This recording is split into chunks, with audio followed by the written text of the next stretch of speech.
Viewers, so ito na, tapos na yung iPhone 13. So napalitan natin ng back cover or back case niya. Then ito naman yung front. Ito po yung may-ari.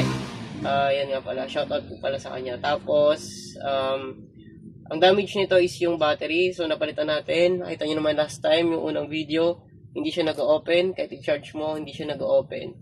So ngayon is okay na siya, gumagana na siya 100%. At perfect yung pagkakabit natin. Yan, okay, go. Ayan siya, iPhone 13. 13 lang po ba to? Okay. Sige, sige. So, palit tayo ng back and battery. Okay? Sige. Hello po, mapagpalang umaga. Ito nga pala yung battery ng customer. Yan yung bagong battery. Then, yan yung ikakabit natin dun sa iPhone 13 na sira yung battery. So, nakita nyo naman, very original and unique quality. So, ayan, kinakabit ko na siya. Tinatanggal ko muna yung mga screw.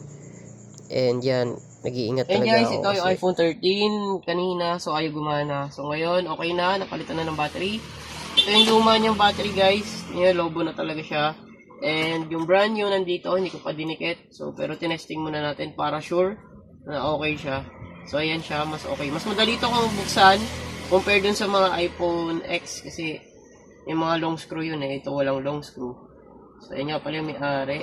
So, may password yan. iPhone 13. Ayan siya, yung battery ang issue. And, tsaka yung likod. Papalitan natin ito mamaya, yung kanyang likod. Okay. Thank you for watching. So, ayan, tinatanggal ko na ulit yung battery para tanggalin naman natin yung lumang back cover ng cellphone. So, para mapalitan natin ng bagong back cover. Okay guys, ito na. So, yan, Perfect yung ating pagkabaklas. Ito na lang isang hindi pa. So, yan, nalagyan na rin pala natin yan ng remover. So, and guys, perfect. Hindi siya naputol. Okay. Okay. Then guys, okay naman. Perfect naman yung pagkakatanggal natin ng back cover. Wala tayong na damage na mga flex ng ilaw. O yan, yung kanyang magnet. So, yan. Kinakabit ko na and nakabit ko na yung viewers, so back ito na, case. tapos na yung iPhone 13. So napalitan natin ng back cover or back case niya. Then ito naman yung front. Ito po yung may-ari.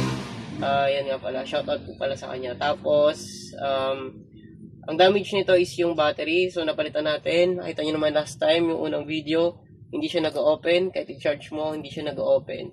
So ngayon is okay na siya, gumagana na siya 100%. At perfect yung pagkakabit natin. Kung makikita nyo dun sa unang pinakita kanina sa mga pictures. So, yun. Yan nga pala. And thank you for watching.